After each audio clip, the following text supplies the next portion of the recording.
we're just really, really excited to have all of you with us, and we're anxious to hear some of the great information that you're going to share with us. Today, or for our first couple questions, I'm going to start out with Kim just to kick us off today, because really this talk that we're having together with all of y'all is kind of a little brainchild of Kim. So I'm going to let her start us out.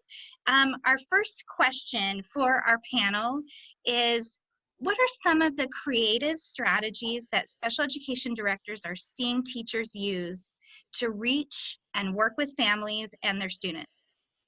From your perspective. Well, thank you so much for having us all, and for having me.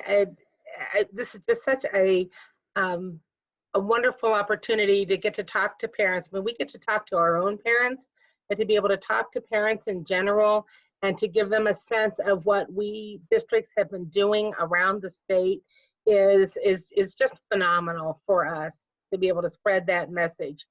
So I'm also, not only am I representing my charter school in Prescott Valley, but I'm also representing the Cottonwood Oak Creek School District, where I work as a consultant, and the special education department, and I get to work with phenomenal administrators and teachers here.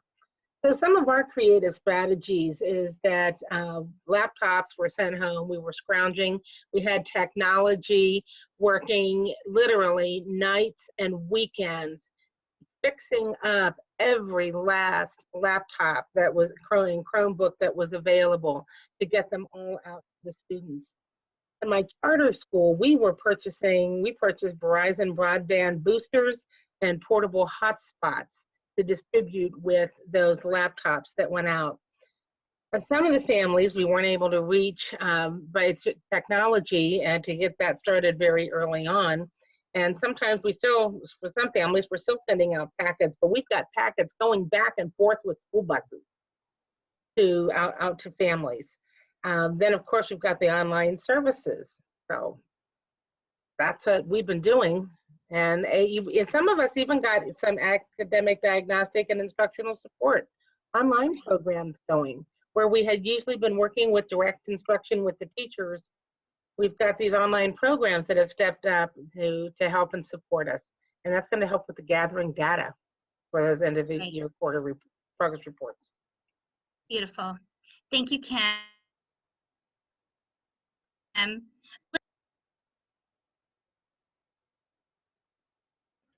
Janna, could you repeat that? You hung up there for just a second. Oh, absolutely. My apologies. Okay, so yeah, Alissa is our next panelist. And Alissa, would you like me to repeat the question? Yes, please. Okay, yes, some creative strategies that your directors are seeing teachers use to reach and work with families and their students. Thank you. So thank you for having us. Again, my name is Alissa Krantz, and I come from the perspective of a high school only district, which has a little different twist at times to it. But we're seeing our teachers really reaching out to families. We did also provide Chromebooks for students who did not have technology at home. We were able to get some local internet providers to be able to provide free internet for some students as well. But even through that, internet wasn't always working for all of our students. So we too were sending home some packets, and actually teachers were making phone calls with kids. We have teachers that are, this is a partnership with a lot of our families. And so they're consulting with families, they're calling families, they're creating task boxes for students, and we're getting those out to families. Again, through a bus driver. We're having a bus driver come and meet us here at the district office and getting that out to students on behalf of those teachers. And the teachers have just done an incredible job of creating different workarounds in order to reach their students. So it's been pretty tremendous to watch the efforts that teachers have all the different manners in which they're trying to reach kids. I also love hearing about engaging the bus drivers in passing along some of this information. I know for us as a family, our son's bus driver was his best friend. So if he got a homework packet from Mr. Steve, it probably would have gotten done. So that's very cool. Exactly. Oh, that's awesome. Okay, Maria, would you like to share some of those Sure. creative strategies? Sure. Hi, I'm Maria Rosetti from the Maricopa Unified School District. I am coming from a perspective of a preschool through 12th grade unified district, and we are a little more rural than being in the Metro Phoenix area. So there is a challenge with access to internet and access to devices here, and we were not able to provide all of our students with devices, so we did prioritize our high school seniors because we wanted to keep them on track for graduation. So just in general, our high school seniors. So we did order workbooks for our preschool through 8th grade students, and our high school students are utilizing Google Classroom. So teachers who had not ever used that got a quick crash course, and they have really stepped up to the plate, and they're really utilizing that platform. We also put some additional resources in place for our special ed teachers from a technology perspective that have the ability to have printed materials. So we're printing and sending. We're having pickups when we have lunch pickup, breakfast and lunch, when the kids can come and get food. They can pick up those work materials as well. And the one thing that I'm seeing our teachers do is just to be really creative, especially our littles. And so I think it's just really important that our families know that none of our teachers and none of our administrators expect that our students are going to be sitting at a table or in front of a worksheet for 8 hours a day. That's just not reasonable. And this is not homeschool. This is a crisis, and we're trying to manage in a crisis situation. So I think it's important that we remember that learning happens all the time and in all different places. So I know, like, my preschool teachers especially have been saying, okay, mom and dad, today I want you to go on a nature walk, and I want you to identify 5 different leaves in the neighborhood and send me an email with the leaves, or take a picture of, you know, doing chalk art on the driveway, because that's visual motor and fine motor skills. And so there's lots of things that you can do that doesn't have to be done in front of a computer or with a worksheet. So, you know, mom and dad, if you guys are baking a cake from scratch, guess what? That's science and math. So all those little things that you're doing, it's awesome. And our teachers are trying to give some of those ideas to be creative so that they're not just sitting in front of the computer, or that, you know, swimming, it's hot enough, that's PE, you know, do all those fun things. Yeah, it's important. It's really important to do those things too. Wonderful. Thank you, Maria. Pat, would you like to share with us some of the creative strategies that you're seeing teachers use? Sure, that'd be great. I work for Murphy School District, which is an inner city school district. The majority of our students are from Hispanic families. We do have a lot of students that, you know, speak conversation Spanish or a little bit of Spanish, but we do have parents that only speak Spanish. One of the, I thought was the most creative was, I have a teacher that actually ordered literature books for her students, and then went online and looked at online activities for those books. And then they also, what she did was she ordered English and Spanish books also. So if the parents weren't following English, they could also follow the Spanish if they read Spanish at all. And then the student could read Spanish and English if they wanted to. And then there was a series of questions that they needed to answer, and our teachers are expected, of course, to call parents and students every week. And so the follow-up to that is answers to those specific questions. So how have they been following up on the reading and making sure that they are doing a weekly reading assignment? And then what they're telling parents is, even if you can't read the book, either in English and or Spanish, you can ask, like, you know, who, what, when, where, why, how, what do you think, you know, what would you do, you know, if this were you, sort of those kinds of questions. And then to extend that, they could do, like, we have a lot, you know, a little local paper that is in Spanish. You know, if the students read Spanish, they could have them reading that, or if they get ads in the paper. So what we try to do is, though, if you can't read the books, there are other things that you may be able to follow that you can ask your child at home to read aloud to you, to explain to you. And it's all our focus on getting reading comprehension, continually getting reading comprehension going. And I thought it was a really great idea. I love that. Thank you. Thank you, Pat. Now I'd like to send it over to Heidi. Can you share with us some of your creative strategies? I sure can. Obviously, I'm going to echo a lot of what the prior panelists have talked about. My schools are located primarily in the Phoenix metro area, but we do have schools throughout the state, from Nogales all the way to Lake Havasu City. So we are rural and urban and suburban all put together. And our schools range from K through grade 12.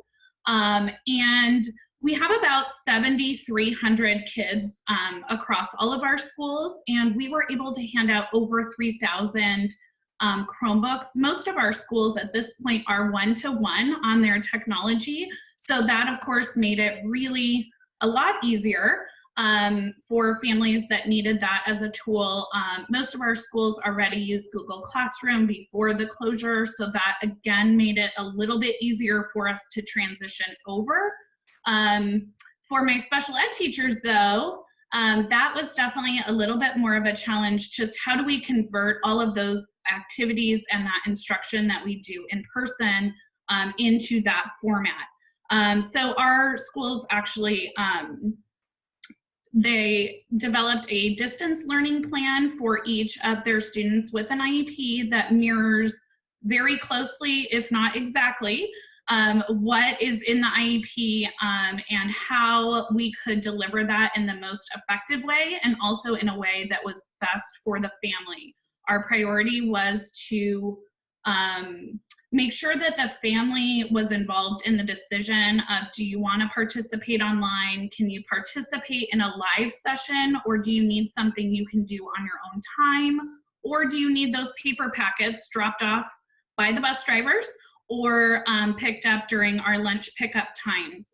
And so we worked really hard on that the first week to get the families engaged in that process so that it was something that was workable for everyone as much as possible. And we have reached all but 140 of our 7,300 families. So we feel really, really good about the involvement with our families. And that was really my top priority in getting everybody focused for this closure. We know the situation is not perfect. We did not choose to be online teachers, and our parents did not choose online schools. And that is just what we're having to do right now. The other creative things that we've done, most of our special ed teachers anyway, have to set up a Google Voice account, so they're able to communicate with families through their computer, text messaging, and calling without having that school phone wired right to your house. So that's helped a lot with communication. And then we've incorporated a lot of those other fun activities that Maria was talking about. Story time, you know, planting some seeds and watching them grow over this couple of weeks. Those kinds of things, just to keep kids a little more engaged. All those fun things that you miss from school are not happening if we're just logging into a Google session or doing a worksheet. So we're really trying to take that into account as well. And you know, we've been continuing our related services through teletherapy, and our general just school counseling has continued. We've had well over 1,000 students just in general participate in counseling. So we're really proud that we've been able to involve the families. We know we're not perfect, but we're trying our best, that's for sure. Thank you so much, Heidi. I have to say, shout out. You've reached over 7,000. I mean, oh my gracious, that is just wonderful. And that is an act of Congress, if we can all just get an amen about that, about reaching families during a time like this. So yeah, nicely done. Thank you so much. That means a lot. Yeah, I mean, you know, sometimes that is one thing that we've heard is from some schools is that some families are difficult to reach, and it's because for a myriad of reasons. You know, they've just decided we're done. It's summer. We're just gonna have summer. So nicely done. Tina, we'd love to hear from you about some of those creative strategies that you're using. Hi, thank you. In Littleton, where we are a pre-K-8 school district in the Avondale area, we have a wonderful, absolutely amazing community and lots of great collaboration. And so one of the, or several of the things that we have been doing is we have created specialized packets for quite a few of our students that receive more intensive special education supports. One of the most amazing things that I see, that it's not new or reinvented, but I feel like it has been reinvented, is because the collaboration between the general education staff, the special education staff, and the related service staff has totally intensified, and they're really looking at cross-collaborative goals and how can they address things from multiple aspects in, through one way. And one of the other things is our physical therapists so they had a conversation and recognized that these students are going to sometimes be doing work from home, and they may not have the right devices to sit in or to stand in. And so we've made offers to deliver specialty equipment, whether it be a stander or a specialty desk, or sometimes even a device. And so that has definitely been one of the things that that we have done. And I've also seen morning videos going out to students to help support that morning routine going on. And as a district, we are using the Google Classroom, the Remind, phone calls, and really it's been about that collaboration and that partnership with the parent. We have done a lot of fun things through Facebook, whether they're spirit activities, competitions, things like that. Our social workers put together weekly supports for families and students for social emotional learning. And so that has been a wonderful support piece to our families as well. That's so awesome. One thing I loved hearing you talk about, Tina, was that increased collaboration that was happening between the general ed and the special ed, and how, we're seeing this happen so organically right now. And it was something, probably wouldn't have happened quite this organically before. And so this is really, really, that's awesome to hear. And the morning videos, I need a morning video every morning to get me going. I wish I had that. That's so beautiful. Thank you, Tina. Okay, so our next question, guys, as we move along, is now we talked about all these really wonderful creative strategies that we're seeing everyone using, but now we all know that we're all facing challenges. So now's a good time for us to kind of talk about what are some of the challenges that we're facing. And we know also that there's value in shared lived experience, and that's what we're all talking about right now. So we're going to start out talking about what are some of the challenges that you're seeing. And I'm going to let Maria kick us off with challenges. No pressure there, Maria. Oh, you're putting me on the spot. No, it's okay. I think that the biggest challenge is that we do have a lot of students who, online learning is not their way of learning, and neither is really paper pencil. We do a lot of hands-on activities. We do a lot of things, that we're able to do in the school setting that we're just not able to do. So that has been challenging, I think, for parents and for students and for teachers, because they really want to, they want to connect with their kids. They want to still continue to provide and love on them and give them the best that they can. So I think for us here in Maricopa, the biggest challenge has been the access to the devices and the internet piece. We don't have strong internet out here. We're unfortunately, Cox is not in Maricopa. So I know that they were doing some wonderful things in the Valley, but we're just not able to access that here. And so that has really been challenging, and our teachers are really struggling with that. They're trying to figure out, how can I send home things that are cut out, hands-on, those kinds of things. I think that has really been the biggest challenge we're facing. And just, I think it's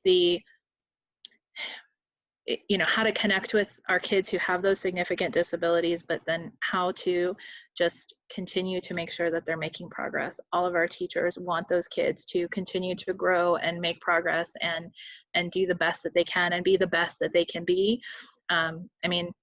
Teachers don't do this for the money. We all know that. And so to not be able to be in a position where they can help their kids show the most growth possible and have those experiences, you know, that's been challenging. I spend a lot of time on the phone with teachers who are just, you know, oh my gosh, Maria, what am I going to do? I can't reach them, or I've called and left 18 messages and I know that parents are overwhelmed, and, you know, I just need to see my kids, and it's hard. And, you know, they spend a lot of time stressing and worrying about the kids, and I've seen a lot of tears, a lot more tears than I've seen in the last 8 years.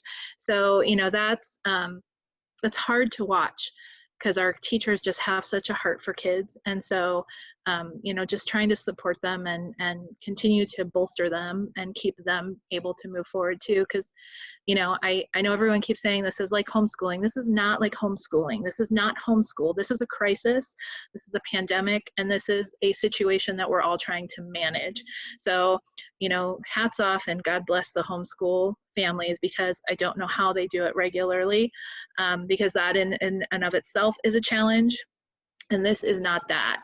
So, you know, it really, I think, has given our teachers a greater appreciation for what our parents are going through too. So I'm hoping that we're going to continue to see stronger relationships, stronger communication, because I'm starting to see that with a lot of our families and our teachers. So it's nice to see that happen.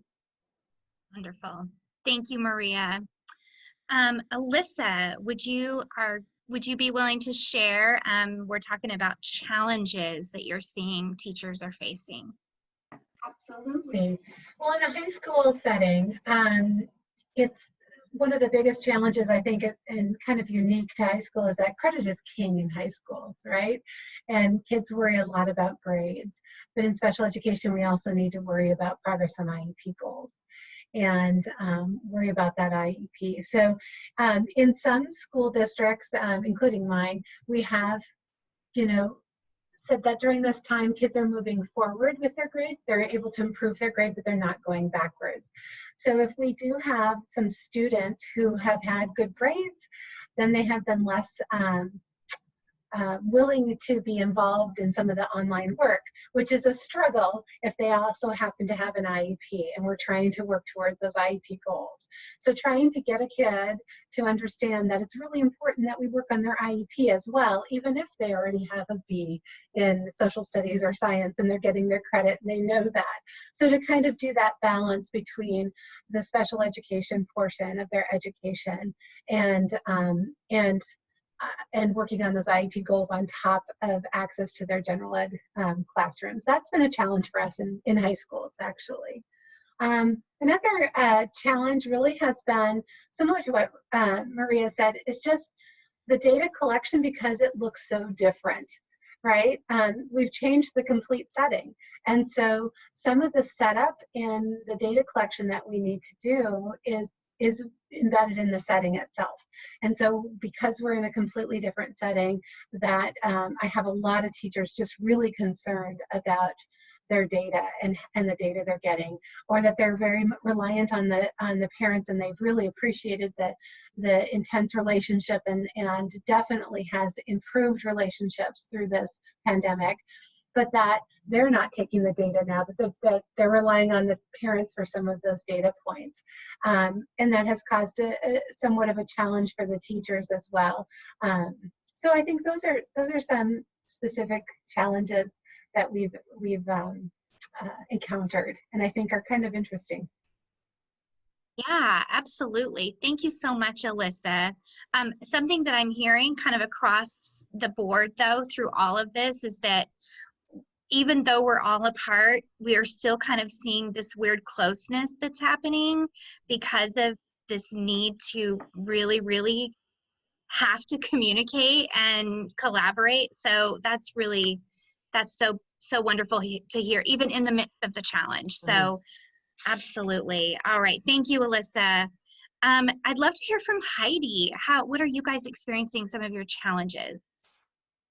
Well, I mean, because we have different grade levels, the challenges are different at different grade levels. Like Alissa was just saying, our high school kiddos, even though we are on quarter systems, not on semesters, so the work they're doing right now is right now's work, and it has nothing to do with quarter three. We're still struggling a little bit. The seniors who want to graduate and finish up, of course, are highly, highly motivated to do all their stuff But a lot of our students right now, what they want to do is get through their coursework, and they're a little bit less interested at the high school level in participating in extra. So we've really struggled at the beginning to figure out how do we provide the instruction, and I guess this is for all grade levels really, how do we continue to provide that high quality instruction from the special ed teacher without making it feel like to the student and the family that your student has an IEP, so here's a whole bunch of extra stuff that we would like you to do. So that's been a little bit challenging, and I think we had to do a little bit of a mind shift on that and figure out how to integrate as much as possible, again, that communication with the gen ed teachers and the parents, and integrate as much as we possibly can into what they are already doing, the things that we can collaborate on, so that we are not essentially punishing students for needing more support or wanting more support. And then at the high school level, some of our specially designed instruction has looked a little more like tutoring probably than I would like it to on a normal basis, but that's really what the families and the students are asking for, is the parents want help getting through the coursework with their kids, or they don't have the capacity or time, or they have lots of other kiddos at home who also are doing all these things. So we are just kind of living by the mantra of don't let perfect get in the way of good. We decided that really, really early on.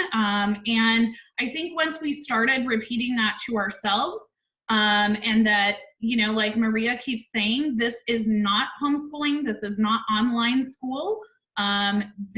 We made it happen in a week or two, which is amazing. But it is not going to be the way you would design it if you had a year to think about it. But we can't wait. So that's been one of the challenges. And then the other challenge I think that we've really seen that's been disappointing for our teachers, but again, we've had to make some, you know, have some conversations around it, is that some parents are just saying, I can't, we can't, the kids can't, I can't, and that's okay. So I think first and foremost, we have always talked about in our teacher meetings, we need to be respectful of what the families and the students can actually absorb at this time. Everybody has their own challenges going on. Our teachers are working at home with little kids sometimes too, making it super difficult. My two children right now are in another room. They're older, so that's easier for me, but I can't imagine having to do this with a baby or a 3-year-old running around the house, and our families are going through that too. And on top of that, you know, there's a lot of insecurity. So we've just really had to always put the family's capacity first, and then have that mantra, you know, we are going to do the very best we can with what we know today, and tomorrow maybe we can do better, but today we got to get moving. So wonderful. Thank you, Heidi. I love that sentence. I wrote it down. Don't let perfect get in the way of good. I love that. I feel like I'm going to write it on my mirror in the bathroom. It's a famous quote. I did not originally say it. I think it's Voltaire, actually, if anybody is trying to, you know, look that up. That was not a Heidi quote. We will probably get confirmed by the time that we are done with our talk today. Someone will check that out for us, but I loved it. Thank you so much, Heidi. Thank you for sharing that. Okay, so now I would love to hear, Kim, can you share some of the challenges that you guys are facing? Well, certainly everything everyone has said before, and in terms of the challenges, those are all very, very common challenges that we face. The families who are contacting us and contacting the teachers and saying, I just can't do this. My child can't do the Zoom. My child can't do this online platform. It does not make sense to him. It does not make sense to me. I need something else. I need a different way. And so we, again, in our weekly meetings with the teachers, We are talking about what are the flexibilities, what are the parents telling you, what are they asking for, what is it that they need, and how can we help and support, get some strategies out there. I know I have made quite a few different kinds of schedule templates to help the families. And now it's just a thing, sometimes it can be that simple, that to tell the student, your teacher said this is your schedule.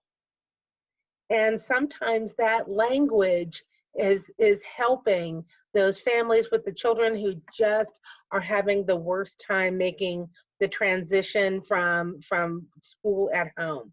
We know many of our children, especially our students with autism, compartmentalize their world. If it's a red tablecloth, this is where I work. If it's a green tablecloth, this is where I eat. And we don't ever mix the two. And we know that, we understand that. And so we just need to hear from the families, and we encourage our teachers to get to us directors and reach out to the occupational therapists and the physical therapists for more, and speech therapists for more ideas. And we do that in our collaboration. In the schools and the districts that I support, our special education department meetings are with everybody. We've got all the therapists, and we hear about that, and it's an opportunity for that clearinghouse to come up with ideas. I think I also wanted to bring up when the announcement was first made to close the schools, the very first thing that we heard about was, how are the kids going to eat? How are they going to get breakfast and lunch? What are we going to do? That was the very first outcry that we heard in the district. How are we going to get the kids their food? And so that was, in terms of the first mobilization, that was it. Getting our cafeteria staff and workers together, our bus drivers, teachers, volunteers, paraprofessionals, anybody in the office who's going to come and help us figure out how we're going to get the lunches. The next one was establishing, I think, contact with the families. And for us in rural Arizona, we had a heck of a task just in trying to locate families. And there are still some families we have not been able to locate. We know that we hear from neighbors, but we were contacting neighbors, went through every person on the emergency contact list. We were talking, as the buses were traveling through the neighborhoods, hey, check it, can you take a look and see if is there any activity going on there? Is that home? Does it look like anybody's in the home? And so then there were some home visits made. So I think those are some of our challenges too. Thank you, Kim, for sharing. I know my mom lives up in northern Arizona, and she lives in a little neighborhood. And what you were just describing was very common with one of the things she was just sharing with me about, how she was like, I see all these kids home, and there aren't very many of them that haven't been engaged with their child's school because the bus driver came around and they've been, trying to make contact with the families. And so in those rural settings like that, it can be really, really challenging. So thank you for sharing that. All right, so now I'd love to hear from Tina, and then we'll hear from Pat. We'll hear from both of you about these challenges that we're facing, and then we'll take just a brief time to answer some questions that we've gotten in the chat. So Tina, share with us some of your challenges that you guys are seeing. So Heidi, you had hit the nail on the head when you had talked about the family capacity. That was extremely huge in the Littleton School District. We are a completely Title I district, so it also aligns with what Kim was talking about, and the capacity for food and those meals that they are used to, for breakfast and lunch at school. So what we did as a community to help hopefully alleviate some of those challenges is we took a step back. Executive team did an amazing job at collaborating, in getting input from stakeholders, and then we empowered teachers and administrators to reach out to the community and talk about, okay, what should our format look like? And so I think that helped, because we realized some of the challenges in our community with the capacity that they have, the limited income, the parental contact. Somebody else had mentioned about, you don't know what's going on at home. Well, this is completely new. We now have families sitting at home with two parents working full-time from home, managing students that do not receive special education services, as well as students who receive special education services, sometimes very intense supports, and how do you make that balance? And so just going back to sometimes the lack of internet, phone, any type of device like that causes a lag in communication. And from like a compliance perspective, the one thing that has been of concern or a challenge is many families saying, no, I want to wait until next year to hold my IEP or my MET meeting. I want to wait so we can sit and be at the table together. So that's what I have. Thank you, Tina. Thank you. And we've also heard that as well.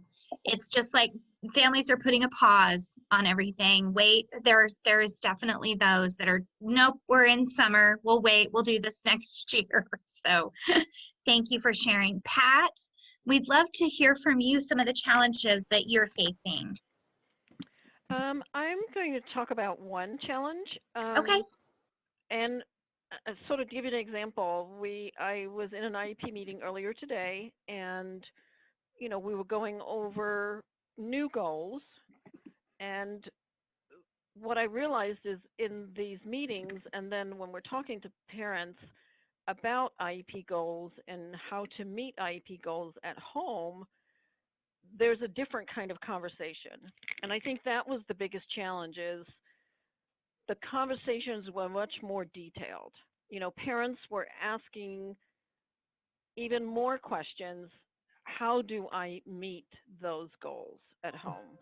Like for instance, one of the goals, of course, was, the student was working on some long multiplication, and, the parent was asking some specific questions. And I think the challenge was that the teachers really have to think about how they answer those to give parents ideas, and activities to work with their students, with their children at home. And I think in talking to the teachers, I think that for them is the biggest challenge is, we really have to analyze those goals like we've never done before. And now we really have to come up with really specific strategies. So it's almost like doing specifically designed instruction for parents. Wow, that's great. Okay, thank you, Pat. And I think what you shared just now is probably one of the biggest concerns for parents is, how do I implement that? And we're hearing all of these great suggestions and also these offers of grace that, this is a time when we're all just doing our best, and we're going to catch low-hanging fruit for opportunities for instruction for our kids, but also give ourselves some grace for trying our very, very best and communicate very well with each other.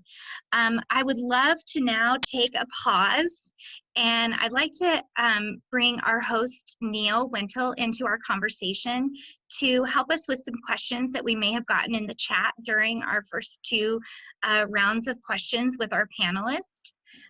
Neil, can you help us out there? Sure. The first question I've got is, someone said they're looking for some ideas or direction or expectations for ESY. Do you have any insight on that? Oh, I can get that one started. We've had weekly updates from the Arizona Department of Education, Exceptional Student Services, and the direction that we've gotten from extended school year does make sense with what we already know. So for those IEP teams that have met during this school year and determined a student is eligible for extended school year or ESY, we are all going forward to try to figure out how we're going to be delivering extended school year. Those students are eligible for extended school year. And we're still working, as most of us in the districts, to figure out all the strategies that we're going to put in place as we review the end of the quarter data to give us information about how the student has progressed or what challenge the student might have had between the end of the third quarter and the end of the fourth quarter. So I don't know that very many of us actually have all of those solutions down yet, but we are looking for them, and we're hoping to have some good answers in the next couple of weeks. Team members? I can help out. I know in my school district, again, we're a high school only school district. We are looking at ESY, and we will be providing ESY services. As Kim had mentioned, students were identified as having ESY needs generally prior to our third quarter.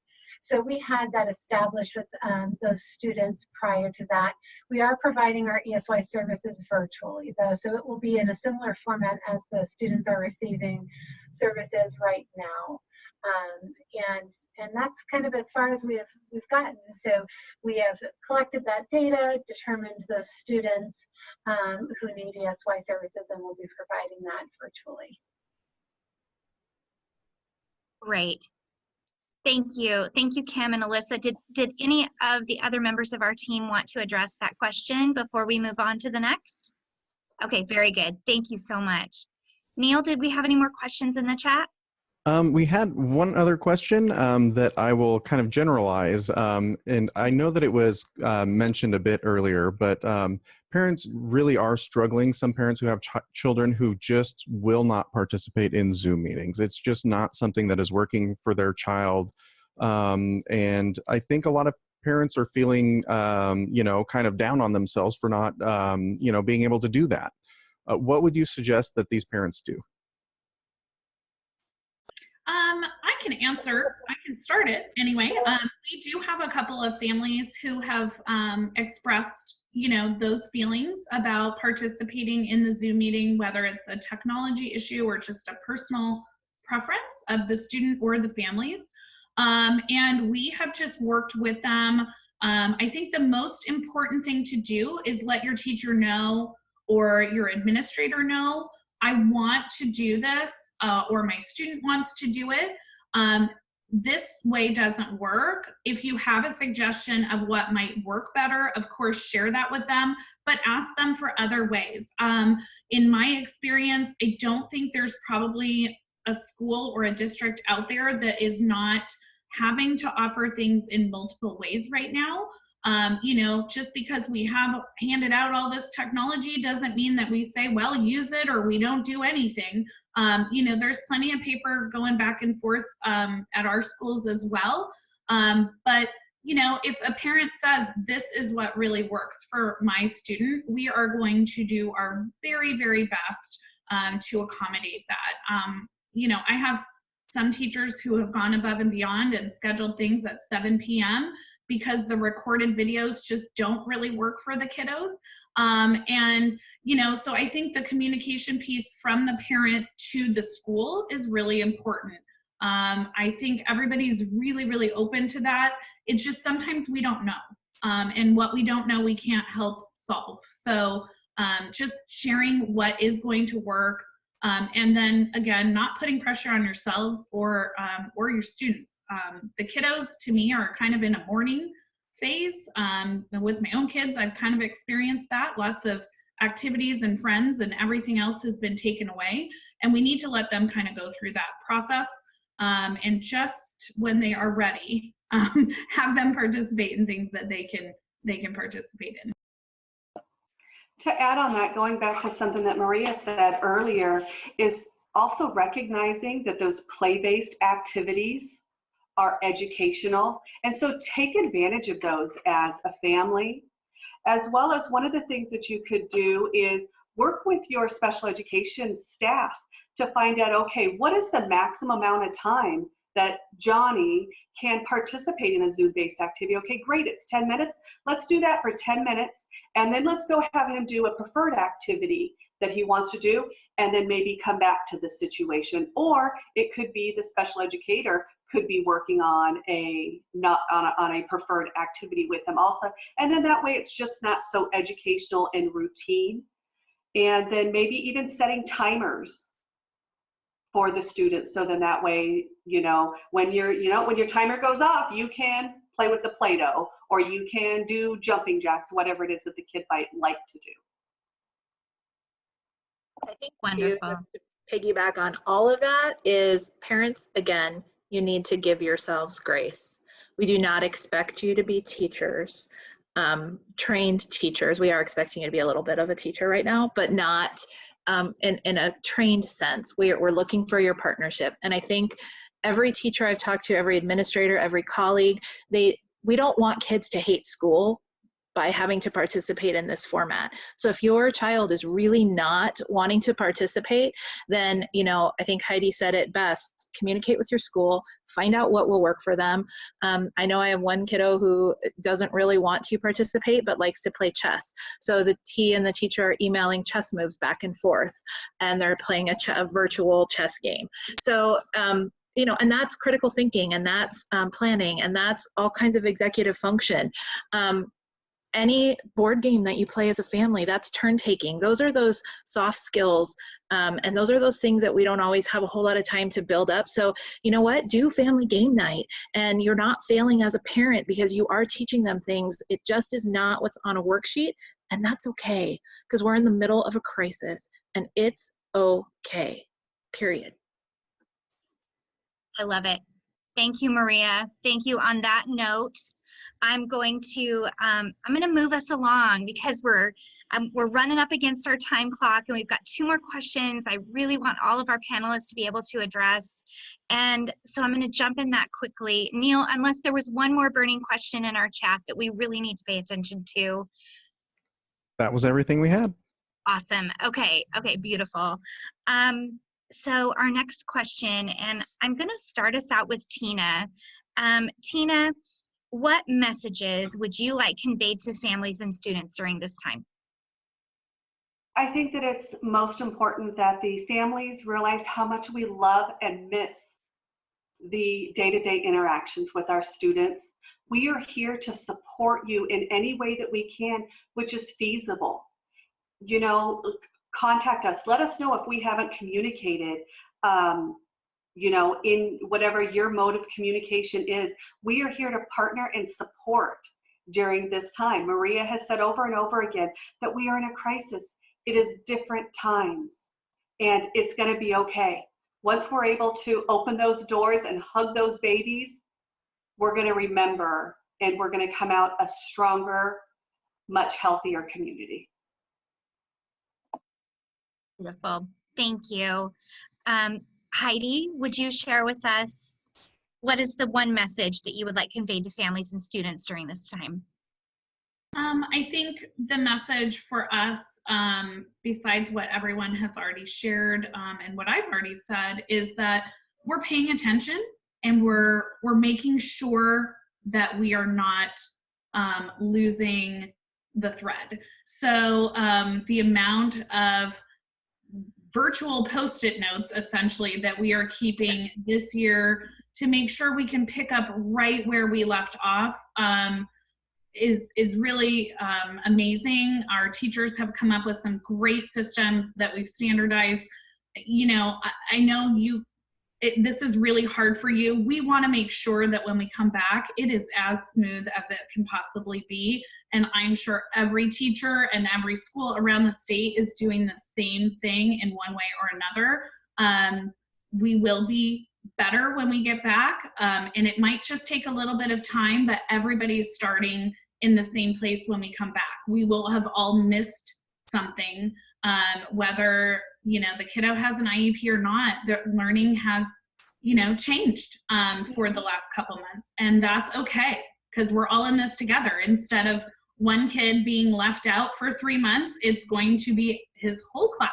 And so I think, you know, that puts us at a place where we can really be thoughtful when we return, and we're paying attention. So. Beautiful. Thank you, Heidi.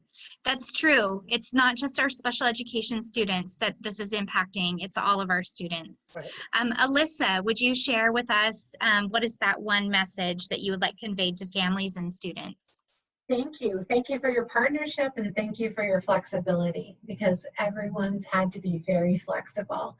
And I don't think we would be able to have accomplished what we have accomplished over the last month if it weren't for those partnerships with families and with students really stepping up to the plate and trying new things as well. Wonderful. Thank you. Kim, what message would you like shared? Besides all those messages that have been shared, I think that families need to know that we are very concerned about the stress levels of the families. And we know that you're dedicated to the progress of your children, all of your children, and especially concerned about the progress of your students with special needs. We know that, we understand that. Many of us are parents of special needs children too. I'm fortunate, I guess, at this point that my son is 31. So I'm not the parent having to lead my son through these activities, but I have my colleagues are parents of children with special needs, trying to balance this working and more than full-time jobs. They're working, many of our colleagues are working 70, 80 hours a week. They've got a child with special needs. How are they, depending upon the teachers, there's only so many hours of the day, so many minutes of the day sometimes these children can spend in front of the computer or with a worksheet packet, depending upon those DDD support providers to help with, get the students through. You know what, we do know, we understand. Wonderful. So that was Thank what I you, Kim. Thank you. Pat, would you like to share?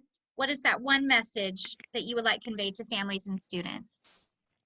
I think for my teachers, they're actually looking forward to getting all their students back next year.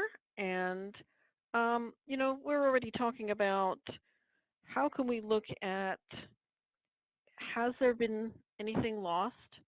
And how can we support, in terms of learning, how can we support them, gaining back what they've lost? Working with the parents, what that's going to look like. But I think the most important thing for our teachers is probably getting the students back, getting them in the classrooms, and working with them again. I think they're really all missed. The kids are all missed. Wonderful. Okay, thank you, Pat. And Maria, lastly, what message would you like shared? And then we'll end with our last question. I think that for our community, the biggest thing is we want our families to be safe and healthy. And so that is our priority. The school stuff we'll figure out together. That's not the important part. The important part is that everyone is safe and healthy and together and doing whatever it is that you need to do to stay that way. And not just from a coughing COVID physical symptoms, but also from the mental standpoint. So if you know what, you can't deal with school today and you just need to have PE in the pool all day, then have PE in the pool all day. Do whatever it is you need to do to keep your family together, and don't worry so much about the rest of it. Our teachers are professionals and they're trained, and they will help us get back to where our kids need to be when we can come back together. And they are counting down the days because they miss their kids. And every single one of them would rather be in a school with their kids in front of them than doing it the way that we're having to do it right now. So know that we miss them, we want them back, and just take care of your family and do whatever it is you need to do to stay mentally strong, healthy, and together. Right. Thank you. Thank you so much, Maria. I can't agree more. I think it's so important, that physical health is what we've all been really focused on, but that mental health piece has to be equally as paid attention to. So thank you so much for bringing that up. So Friends, we are down to the wire, but I would really like to allow us an opportunity. We have one last question, and it's going to be hard to answer quickly, but I'm going to challenge you all to do it quickly. How are you supporting your teachers? Because, you know, for them in implementing this distance learning, and I think we've shared it somewhat throughout the session or throughout our time together, but if there was one thing in all of our time together that you wanted to share specifically about how you're supporting teachers and assisting their students with distance learning, and you wanted to add that as a cherry on the top, I'm going to throw it out there for us. And Kim, I'm going to start with you. Oh, thank you. Of course. I get to go first. I get the easy one. I appreciate that. Well, I think at this point, there's been so many supports that we've had to put in place for the teachers, from staff meetings, all staff meetings, to school meetings, school team meetings, like disability meetings, in a lot of individual consult. But I think right now what we're doing with the teachers, we're making sure that they all get the announcements from the Arizona Department of Ed Exceptional Student Services about the office hours that are out there, the curriculum supports, and of course getting them information out here on RSK, all of the trainings that are available, because that helps them understand the family perspective and also gives them increases their knowledge for practices and working with the students. Wonderful. Thank you, Kim. Alissa? I think the communication. So the support that we've been providing, just more frequent communication we're holding our own open office hours for our teachers to come in, looking at program specific teachers so that they can talk and share ideas on how to communicate with kids, and sharing those strategies that we spoke of earlier. Another way I think that we're trying to really support our teachers is trying to be the very best directors that we can be. We're really going out there trying to make sure we're on top of what's going on throughout the state, top of what's going on in our nation, assuring the teachers that they're doing the best that they can for students, and keeping teachers positive, and trying to navigate what's happening and make it easier for teachers to work with, and as I mentioned, just making it all practical so that they can work with it and keep their focus on the students. Very good. Thank you. Thank you so much, Alissa. Maria? I'm doing a lot of listening. I've got a lot of teachers who just need that 10 minutes or 5 minutes. We're trying to do, I find that my teachers who teach the younger kids are having more heart tugs than some of my high school teachers, although they're having heart tugs too. So I know we're meeting weekly with our preschool team, just for 30 minutes, just for anything they need to talk about, anything they need to vent about, any questions they have. We're trying to do every other week with the rest of the staff, and I just set up 3 different times and let them jump on in a format like this, because I like to see their faces too. I feel like I can read a lot of what's happening by what I can see in their faces. And then sometimes I get those emails that are like, hey, do you have 10 minutes?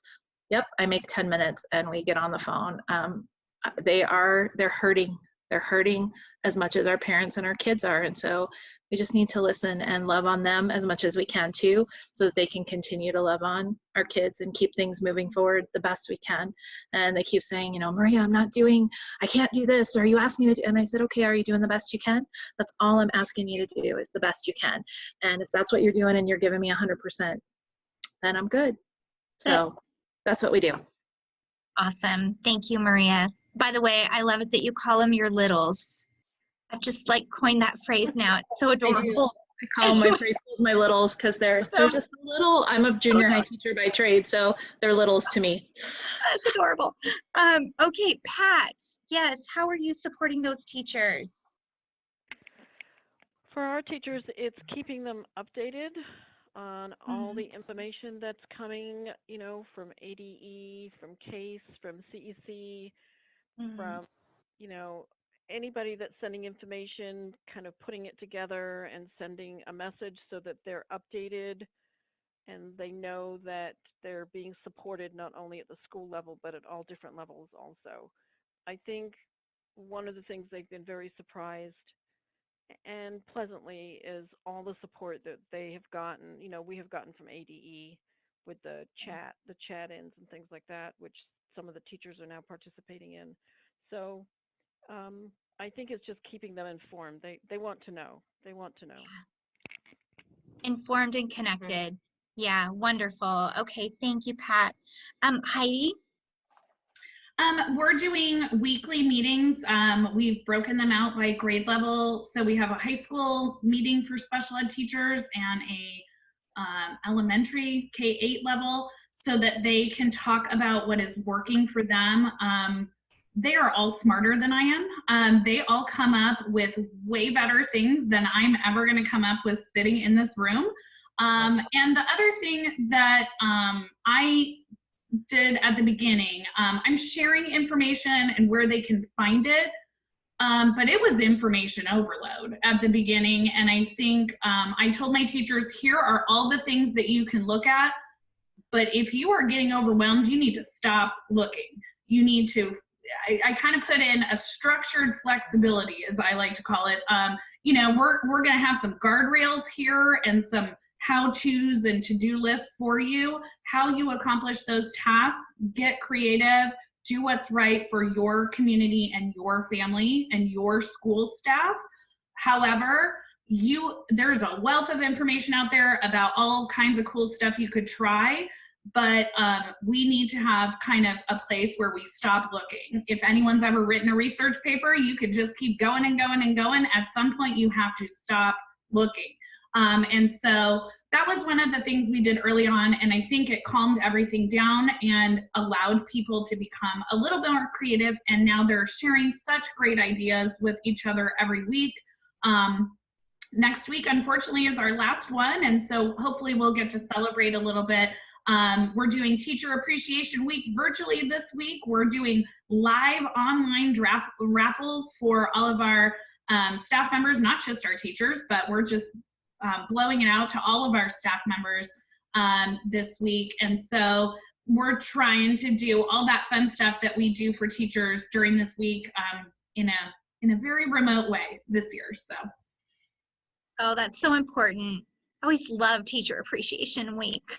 Oh, that's so important. Okay, so lastly, Tina, share with us. In the interest of time, I want to make sure, yeah. Thank you. On the technical side, we kind of have a phone tree of communication that goes out weekly through meetings for support. And then I think that the most important piece is the humanistic side of things and ensuring that we are available to our staff members so they can have their social emotional needs taken care of. And then realizing it's okay to step back and take care of you. You have to have the work-life balance. And so us being available to them is most critical. So then that way they feel they have the confidence to go out and support our students and our parents and our community. I love that. And you're ending it on the perfect note, is that we've got to take care of each other, really, at the end of the day, because we're all just doing the very best we can. So what I'd like to do is we really are a little bit over time, but as I close out our time together, I'm going to turn it over to Neil in 1 second about to just kind of close us out and give us a few final instructions. But I want to just thank each and every one of our panelists for the generosity of your time and your expertise, and also just your willingness to be able to share information. And we're just so amazed at all of the creative strategies that are being implemented, and really the reality that we really are all in this together. And I know it sounds cliche, but it really is very true. And we've seen this time and time again, especially Raising Special Kids as an organization is partnering with all of you and other agencies that work with families, and just seeing all of this work that's being done just to help families do the very, very best they can. And it's just extraordinary. So once again, thank you for your time and your willingness. And we will be I'm stepping on Neil's toes now because he's going to talk about our nuts and bolts of how we're going to finish this out. But the one last thing I want to share with everyone is that we Raising Special Kids has really done a lot of work in providing additional training for families, and we have other trainings that are specific to helping families understand also the healthcare systems during COVID-19, and that includes their home and community-based services, DDD, long-term care access, their health plans, and how all of those systems can be a quagmire. And so we have a wonderful online training that's coming up this week, and I encourage you, those of you that are participating, that work with families and you know that they're parts of those, that they are part of those systems as well, that you encourage them to attend, because it's just information that's for them. Again, thank you on behalf of Raising Special Kids. Neil, do we have any parting comments? Yeah, just as we're kind of closing things out here, we want your feedback on kind of, what you thought of today's speaker session. So if you could, I've copied the link in the chat that you can copy and paste into a browser in order to get to that. I'll also be sending out an email a little bit later with a link to that as well. It'll also include a link to our self-referral form, and hopefully if we can get it uploaded fast enough, also a link to a recording of today's session. So I just wanted to say thank you everybody for joining us, especially our panelists. Thank you so much for being here and all of the great information that you shared with families today. And as we're kind of closing out here, there's a lot of information coming, or a lot of thanks coming through in the chat. So I think the audience is really grateful as well. So thank you all so much. Thanks for having us. Thank you. Thank you. Bye, everybody.